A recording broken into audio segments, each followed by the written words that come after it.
Graça e paz do nosso Senhor Jesus Cristo. Eu espero que você esteja bem, esteja seguro, esteja em paz. O nosso culto de hoje, ele vai ter uma participação especial do Moacir, que nós carinhosamente chamamos aí pelo apelido de Tiza. Ele é membro da Igreja Batista em Vila Elisa e ele então ministrará os louvores e também pregará hoje. Esses louvores que ele vai ministrar, eles são louvores de autoria dele mesmo. Então, enquanto esses louvores estão sendo tocados, que você esteja em espírito de oração, em espírito de adoração, e que o Senhor possa ser exaltado através disso também. Um forte abraço, tenho certeza que nós teremos um ótimo culto hoje. Deus abençoe.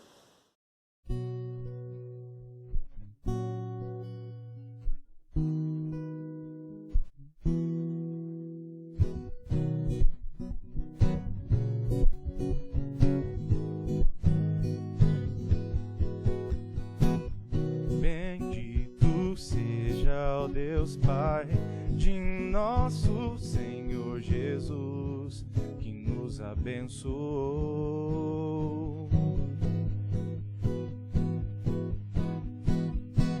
com toda sorte de bênçãos em Cristo.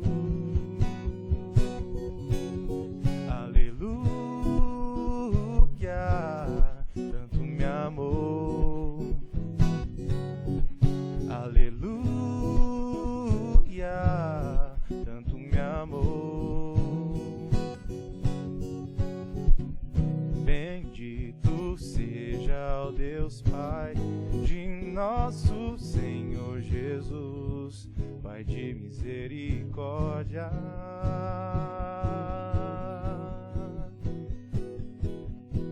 e Deus de toda consolação. Aleluia, tanto me amou. Aleluia, tanto me amou. Bendito seja o Deus Pai de nosso Senhor Jesus, deu uma vida de esperança pela ressurreição de Cristo. Aleluia, tanto me amou. Aleluia, tanto me amou. Aleluia, tanto me amou. Aleluia, tanto me amou. Bendito seja o Deus Pai de nosso Senhor Jesus.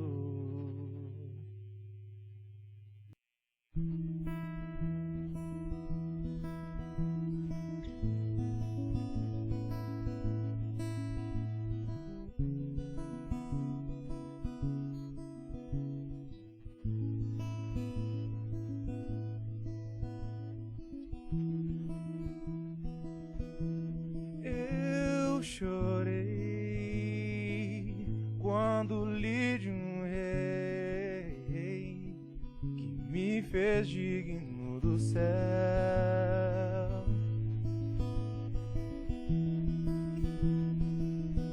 Pecadores,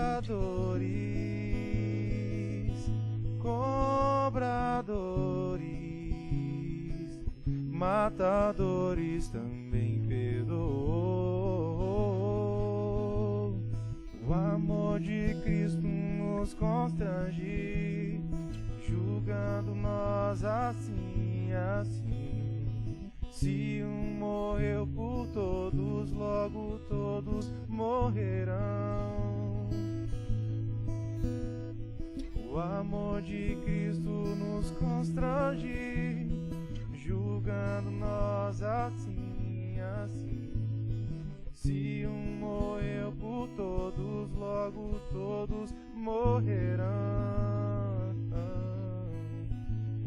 E os que vivem não fazem mais pra si, mas por Ele que ressuscitou.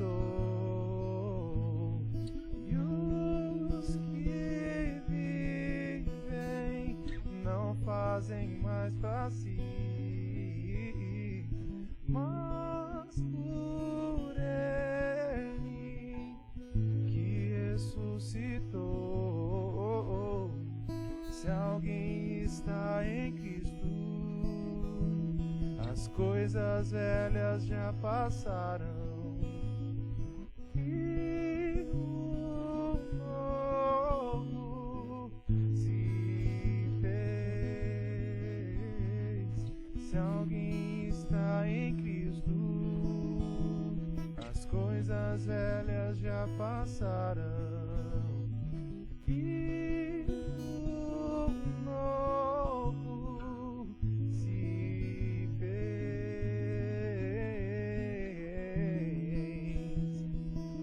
Deus está em Cristo, reconciliando consigo o homem, não imputando seus pecados. Por isso chorei.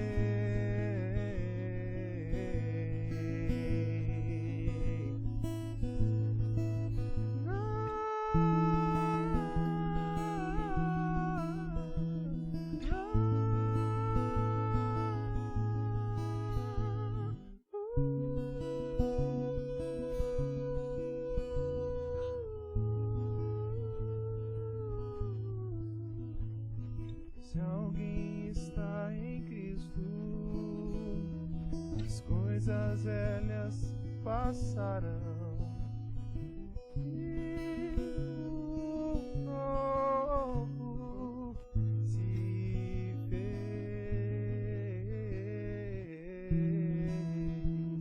Deus está em Cristo. Deus está em Cristo.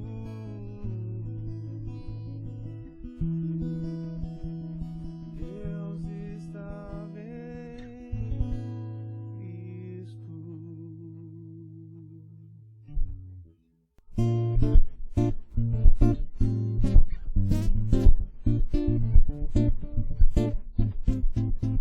A vida é mesmo assim, eu não consigo entender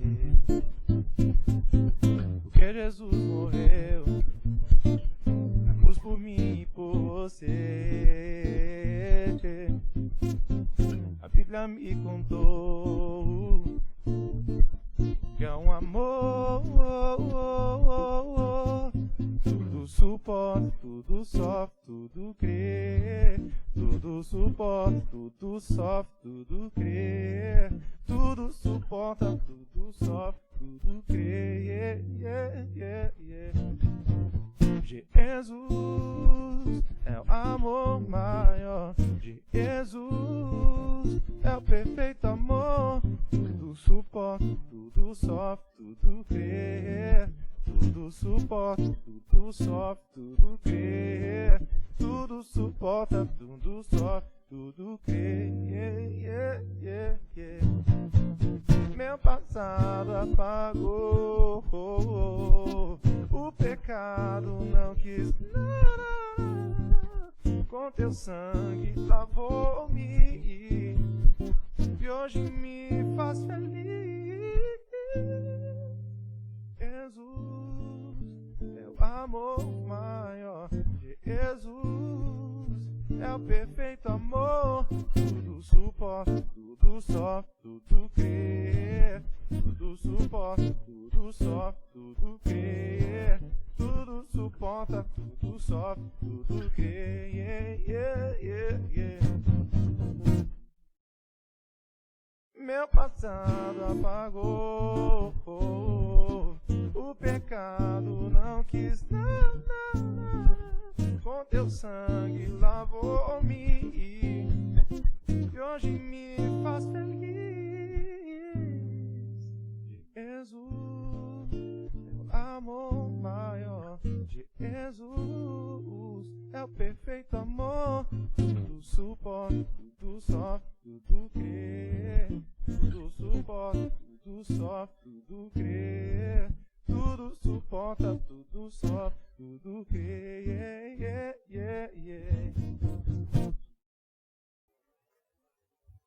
Boa noite. O Lúcio fez um convite a mim para estar falando com vocês, no caso, a Igreja Betel. E aí, para não ficar parecendo que eu estou mandando um recado, né, à igreja por parte do pastor de vocês, eu vou dar sequência àquilo que nós já temos visto em Vila Elisa. Então, nós temos visto lá o capítulo 9 do livro de João, e as últimas mensagens foram um milagre surpreendente, e posterior a essa, e a última, foi testemunho surpreendente. Então, vou dar sequência nisso. Então, nós vamos estudar um pouco, ver um pouco daquilo que Deus tem a nos dizer no capítulo 9 de João, de versos 35 a 41, finalzinho, então, desse capítulo 9. E o tema, então, pulando um pouco dessa parte de surpreendente, agora para uma questão de revelação e condenação. E um tema seria que, por meio de Jesus, nesse momento específico do capítulo 9 de João, quem é cego passa a ver, e quem acha que enxerga, que vê alguma coisa, acaba se tornando cego, acaba se perdendo na cegueira, né? Então, quem é cego passa a ver, e quem acha que pode ver alguma coisa acaba se tornando cego. Então, vamos ler aí o que esses versos dizem. A partir do verso de número 35, é logo após os fariseus ali, mestres, interrogarem a Jesus e interrogarem o rapaz que havia sido curado de uma cegueira, né? Então, vamos lá, verso de 35. Ouvindo Jesus que o tinham expulsado, encontrando-o, lhe perguntou: crês tu no Filho do Homem? Ele respondeu e disse: quem é, Senhor, para que eu nele creia? E Jesus lhe disse: já o tens visto, e é o que fala contigo. Então afirmou ele: creio, Senhor, e o adorou. Prosseguiu Jesus: eu vim a este mundo para juízo, a fim de os que não veem vejam, e os que veem se tornem cegos. Alguns dentre os fariseus que estavam perto dele perguntaram-lhe: acaso também nós somos cegos? Respondeu-lhe Jesus: se fosseis cegos, não teríeis pecado algum, mas porque agora dizeis, nós vemos, subsiste o vosso pecado. Vamos então orar. Eu convido as igrejas, né, então, a orar e clamar a Deus para que fale conosco por meio desta passagem, desse trecho, que embora curto, mas tem muita profundidade e muita coisa a nos ensinar. Senhor, em nome de Jesus, clamamos do Senhor em unidade de corpo, duas igrejas unidas em Ti, pelo corpo que é o cristianismo, a fé. E nesse contexto, ó Pai, clamamos do Senhor que abra a nossa mente, o nosso coração, e permita-nos, como a mensagem vai nos direcionar aqui, permita-nos enxergar aquilo que o Senhor está fazendo nas nossas vidas e continuará fazendo. Da mesma forma, Pai, que clamamos o Teu Espírito Santo, que direcione o nosso coração por meio das Escrituras, para que a nossa vida seja transformada em Ti e para o Senhor. Obrigado pela oportunidade, Deus, tanto em Vila Elisa quanto em Betel, de estar aqui, anunciar a Tua palavra e ver que a Tua palavra não volta vazia. Obrigado, Pai, conduz-nos nessa noite, em nome de Cristo Jesus. Amém. Então aqui se passa depois de Cristo ter visto, né, que esse rapaz a qual Jesus tinha curado, ele foi expulso do meio do povo, ele foi expulso do templo, e Jesus vai ao encontro desse rapaz. E a primeira coisa que nós notamos nesses trechos é que Jesus vai ao encontro de quem é ou de quem está expulso, né? Jesus vai ao encontro de quem é ou de quem está expulso. E esse expulso aqui nós podemos entender como alguém que está perdido, como alguém que está desgarrado. E se nós lembrarmos então de Lucas, né, no capítulo 15, vai falar das ovelhas, que Jesus está dizendo que quem daquele que perdeu uma ovelha não vai então se esforçar e ir atrás dessa ovelha. Então, no verso 35, Jesus ouve que aquele jovem tinha sido expulso do meio do povo, do convívio do povo, e ele tinha sido expulso do templo, um lugar ali onde as pessoas tinham que ser acolhidas, e ele está sendo expulso. E é interessante que, quando nós falamos da ideia de Jesus indo ao encontro das pessoas, geralmente nós temos uma ideia de que é sempre numa forma amorosa, é sempre numa forma carinhosa. E realmente foi o caso desse rapaz.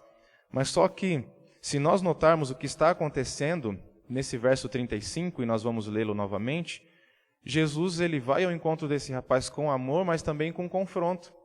E aí o verso 35 está descrito assim: ouvindo Jesus que o tinham expulsado, encontrando-o, lhe perguntou: crês tu no Filho do Homem? Então Jesus ele se achega a esse rapaz, mas ele está questionando. Ou seja, ele está se achegando a nós, a você e a mim hoje, e perguntando qual é o tipo de fé que você tem, qual é o tipo de crença que você tem. E uma pergunta até mais profunda: se te expulsarem do seu convívio familiar, e se te expulsarem do seu convívio de crenças, do seu convívio de fé, crês tu no Filho do Homem? E é interessante que isso é a mesma coisa que Jesus chegar até nós e perguntar: você crê, de fato, que eu sou o Messias? Ou melhor dizendo, e de maneira mais pessoal, ele perguntar: você crê que, de fato, eu sou o seu único e suficiente Salvador? Então, para a gente perceber que no primeiro ponto desses versos, Jesus já entra com uma forma muito amorosa. Mas da mesma forma que Jesus nos trata com amor, ele nos trata com confronto. Se nós lembrarmos lá no Gênesis, Jesus está tentando se encontrar com Adão e Eva ali após eles haverem cometido um pecado.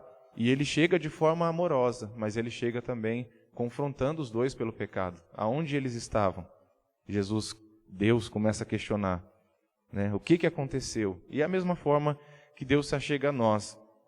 Mas é interessante que, se nós formos pensar em Jesus, ele sempre vai ao encontro de quem se achar excluído socialmente, ou por uma questão racial, ou por uma questão de crença, de fé. Jesus vai ao encontro. Se você está hoje nessa posição de exclusão, e hoje vivendo nesse contexto de pandemia, parece que a gente percebe um pouco mais isso, né? As pessoas não nos ligam, não nos mandam mensagens, que há essa exclusão. Então Jesus está vindo ao seu e ao meu encontro, principalmente nesses momentos. E é interessante que um segundo ponto, quando vamos analisando ainda, continuando na sequência dos versos, é que muitas vezes nós não enxergamos o que Deus está fazendo em nossas vidas. Ou, melhor dizendo, muitas vezes nós não enxergamos que é Deus que está fazendo as coisas em nossa vida. Nos versos 36 e 37, estão descritos assim, que a resposta do homem foi: quem é, Senhor, para que eu nele creia? E Jesus diz: já o tens visto, e é o que fala contigo. E até está descrito aqui, a diferença de enxergar o que Jesus está fazendo em nossas vidas está na nossa reação. Eu vou repetir. A diferença de enxergar o que Jesus está fazendo em nossas vidas está na nossa reação. E quando eu digo Jesus, eu digo também Deus, eu digo também o Espírito Santo. Então, enxergar aquilo que Deus está fazendo das nossas vidas, ou que é Deus quem está fazendo as coisas nas nossas vidas, nos traz uma responsabilidade de reação. A reação do homem ao ver quem era Jesus atuando na vida dele, salvando a ele, tirando a cegueira dele, trazendo ele para um contexto agora mais próximo de relacionamento, enquanto os outros estão o excluindo, Jesus está trazendo ele para um relacionamento, para uma conversa, e esse homem percebe, e ele questiona, então quem é, Senhor, para que eu creia nele, para que eu creia nessa pessoa? E vai dizer lá que Jesus diz, olha, você já tem visto, e é esse que vos fala.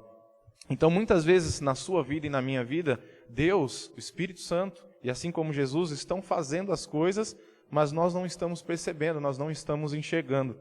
Até que vem até nós o confronto que nós vimos de início, e Jesus perguntando no que é que nós temos crido. E quando vem esse confronto, no caso desse rapaz, ele tem uma reação a Jesus. E nesse contexto de reação, eu quero questionar quais têm sido as nossas reações em relação àquilo que Deus está fazendo. Nós estamos num contexto aí de pandemia, e muita gente dizendo que essa é uma doença de Satanás, que isso veio do inferno e tal. E se for Deus nos tratando, cuidando de nós, trazendo para nós a responsabilidade de cuidar da nossa família, trazendo para nós a responsabilidade de fazermos cultos presenciais em casa e não mais só nos templos, e se Deus está tirando de nós a questão de divindade, né, dos nossos templos, dos nossos espaços de cultos. E não só isso, se Deus está tirando de nós os relacionamentos ruins que realmente estão se desfazendo, né, nesse contexto. Quais têm sido as nossas reações em perceber que o poder de Deus continua atuante nas nossas vidas, na minha vida e na vida de cada um que está escutando isso hoje? Muitas vezes é Jesus que está agindo, muitas vezes é Deus e o Espírito Santo que está agindo. E nós praguejamos porque não está de acordo com a nossa vontade carnal. E nós queremos dar crédito então ao diabo, dizendo que é o diabo que está fazendo, mas não é. Em Filipenses 2,13 nós vimos ali como é interessante essa questão do poder de Deus agindo. E o poder de Deus age no contexto da comunidade e isso se espalha para todo o convívio, para toda a cidade. E todo mundo começa a ouvir e saber ali que existiam pessoas ali cristãs, que existiam pessoas que criam no Messias, ao ponto de um governador dizer, olha, esses que alvoroçaram o mundo se achegaram até nós, e falando ali dos cristãos, dos crentes. Então, é interessante ver que muitas vezes nós não enxergamos que é Deus que está fazendo as coisas nas nossas vidas. Agora, uma terceira coisa que podemos ver, então, e passando para a próxima parte, para a próxima fase, né, próximo ponto, é que as ações de Deus em nossas vidas e tudo que Ele fala e faz conosco, mesmo num contexto íntimo, atinge as pessoas ao nosso redor. Vou repetir, as ações de Deus em nossas vidas, tudo que Ele faz e fala conosco, mesmo num contexto íntimo e pessoal, atinge as pessoas ao nosso redor. No verso 39 e 40 vai falar a respeito disso, e vai dizer assim, prosseguiu Jesus, eu vim a este mundo para juízo, a fim de os que não veem, vejam, e os que veem se tornem cegos. Alguns dentre os fariseus que estavam perto dele, perto de quem? Perto do homem que Jesus estava conversando, perguntaram-lhe, acaso também nós somos cegos? Então é interessante que Jesus está conversando com aquele homem, ele está confrontando esse homem, mas a reação desse homem quando ele crê e adora Jesus, e quando ele está ali no momento de relacionamento com Jesus, está atingindo as pessoas também do redor desse homem, da proximidade. Jesus não estava falando ali para os mestres e para os fariseus que estavam nas proximidades. Jesus estava falando diretamente com o homem, mas isso atinge aquelas pessoas. Jesus estava se dirigindo ao homem nesse confronto, e alguns que estavam perto dele começam a entender que Jesus está falando com eles também. E essa pergunta ali de um dos fariseus diz respeito a isso. Ele pergunta, acaso também nós somos cegos? Então, Jesus está falando com o homem, mas as pessoas ao redor estão entendendo que Jesus está fazendo alguma coisa com aquele homem. E não só com aquele homem, quanto na vida dessas pessoas que estão ao redor. E algumas vezes, algumas coisas acontecem nas nossas vidas, não para nós mesmos, mas para que as pessoas vejam. Se nós pararmos para pensar no mesmo livro de Atos, os crentes caíam na graça da comunidade, porque eles tinham tudo em comum. Eles oravam junto, eles comiam junto, eles estavam uns nas casas dos outros, eles nutriam um bom relacionamento, eles nutriam um bom contexto de uma fé cristã sadia, e eles caíam na graça do povo. E o que significa isso? O povo enxergava o testemunho dessas pessoas. Essas pessoas não estavam fazendo para o povo, elas estavam fazendo para Deus. Mas mesmo assim, com esse relacionamento com Deus, com esse relacionamento com Cristo e o Espírito Santo, eles conseguiam atingir o povo, conseguiam atingir a comunidade. Tanto é que a Escritura vai dizer que Deus ia acrescentando-lhes aqueles que iam crendo. Então é interessante que muitas vezes vai acontecer coisa na sua vida e na minha vida para que as outras pessoas vejam. Muitas vezes você vai bater o carro e as pessoas vão estar prestando atenção na sua reação ao bater o carro. Muitas vezes você vai ser acometido de alguma doença para que as pessoas vejam Deus te livrando dessa doença, te curando disso, e para que as pessoas deem testemunho disso também, para que as pessoas conheçam Cristo através disso. E muitas vezes, quando essas coisas acontecem conosco, nós queremos praguejar, nós queremos desacreditar daquilo que Deus está fazendo. Mas nós precisamos voltar a nossa atenção, que Deus, Ele é totalmente soberano. Ele reina em todas as coisas e em todas as situações. E aí, para concluir isso, chega numa parte que é muito importante, é muito pesado, mas também é uma parte que nos traz um pouco mais de esclarecimento. E o que eu quero dizer com isso? O quarto ponto, então, é que o juízo vem por meio do conhecimento. Ou, com outras palavras, suavizando um pouco, a justiça divina vem por meio de conhecimento. Nos versos, repetindo então 40 e o verso 41, vai dizer assim, que alguns dentre os fariseus que estavam perto dele perguntaram-lhe: acaso-lhe também nós somos cegos? Respondeu-lhes Jesus: se fosseis cegos, não teríeis pecado algum, mas porque agora dizeis, nós vemos, subsiste o vosso pecado. A questão aqui é que, quando Jesus está tratando com esse rapaz, com esse ex-cego, aqueles religiosos que estão em volta começam a questionar a própria vida deles. E aí, ao ponto de que um pergunta: será que nós também não estamos cegos? E o que Jesus está respondendo aqui é: se você não percebesse isso, você seria. Mas agora, como você está percebendo, cabe a você uma decisão. Ou seja, Jesus está dizendo que existe ali, naquele ato de religiosidade, o pecado. E que aquele rapaz está percebendo isso. E agora ele tem que tomar uma atitude. Ou ele crê e se arrepende, ou ele continua em pecado. Quando nós vamos, voltando mais uma vez para o livro de Atos, vai dizer que Deus não levou em conta o tempo nosso de ignorância. Mas Ele ordena que todas as pessoas se arrependam. Se arrependam de tudo que fizeram, de tudo que pensaram, de tudo que nutriram, fora a vontade de Deus. E o que isso tem a ver conosco? Quando nós não temos conhecimento nenhum a respeito de Cristo Jesus, quando nós não temos relacionamento nenhum com Cristo, não é levado em conta o nosso contexto de testemunho, o nosso contexto de fé, nos nossos meios relacionais, não é levado em conta no nosso dia a dia a nossa reação às coisas que acontecem. Mas agora você e eu, pensa aí na sua vida, quanto tempo faz que nós já estamos dentro do contexto do cristianismo e do evangelho? E todo esse tempo agora, isso é cobrado de nós uma reação, como eu disse já lá no início. E que reação é essa? A reação de glorificar a Deus em todos os momentos da nossa vida. A reação de estar diante de Deus em todos os momentos da nossa vida glorificando a Deus. Não importa, novamente eu vou citar aí um exemplo, não importa se eu bati o carro. Não importa se eu estou desempregado nesse momento agora de pandemia e eu não tenho mantimento em casa. Não importa se agora eu vou ter que me humilhar pedindo ajuda de pessoas. Não importa se eu tenho alguma doença. Não é isso que importa. O que importa é no que eu tenho crido, em quem eu tenho crido. E a pergunta que Jesus fez para aquele rapaz é uma pergunta que ecoa para você e para mim.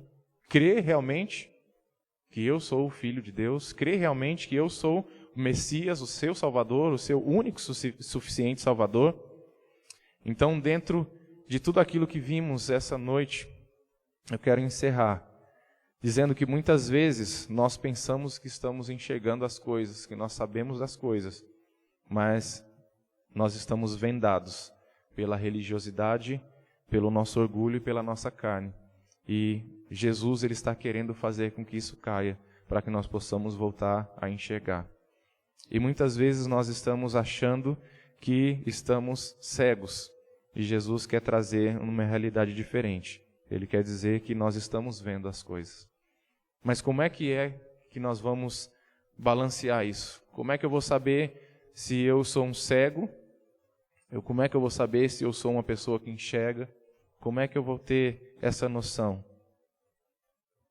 Segundo as nossas reações, a sua reação e a minha, nós vamos poder perceber se nós estamos enxergando aquilo que Deus está fazendo nas nossas vidas ou se não. Se nós estamos não só tapando os nossos olhos, mas tapando também os nossos ouvidos. E é uma responsabilidade para você e para mim que diz que crê quando Jesus faz algumas coisas na nossa vida, porque as pessoas ao redor estão olhando. Há uma multidão de testemunha que nos cerca. E se nós não conseguimos glorificar a Deus nas pequenas coisas, como é que nós queremos glorificar a Deus em outros períodos, em outros momentos da nossa vida? E essa é uma reflexão que nós temos que fazer todos os dias, porque todos os dias a multidão vai estar lá, assistindo a mim, assistindo a você. No meu caso, eu trabalho com carpintaria, então as pessoas estão vendo a minha reação quando uma viga que eu travei entorta ou quando ela fica fora de nível e eu sou chamado a atenção. Elas estão vendo a minha reação quando eu martelo o dedo sem querer ou uma peça desprende, bate em mim ou cai em mim, ou acontece um desses pequenos acidentes. E elas estão vendo a minha reação. Será que eu estou glorificando a Deus com as minhas reações ou será que eu estou sendo um cego e dizendo que tudo isso que está acontecendo ao meu redor é de Satanás e dando glórias a Satanás ao invés de glorificar a Deus? Há uma nuvem de testemunhas, não só sobre a minha vida, mas como a vida de todos vocês que estão vendo esse vídeo. O importante é saber que Jesus, ele sempre vai ao encontro de quem se acha isolado. E aí, essa é a maior parte da mensagem que nós precisamos guardar. Mas nós também precisamos enxergar que quem tem feito as coisas nas nossas vidas é o próprio Deus. Nele está o querer e o efetuar. Filipenses 2,13. Nele está o querer e o efetuar. As ações de Deus em nossa vida, tudo que Ele fala e faz, atinge as pessoas ao nosso redor. Então, preste mais atenção quando você estiver fazendo o seu devocional, a sua leitura silenciosa, o seu momento a sós com Deus, enfim. Independente do nome que você chame, mas tudo aquilo que Deus está falando para você, intimamente, está também comunicando às pessoas ao seu redor. Principalmente as pessoas que você está mais próximo, sua família nuclear.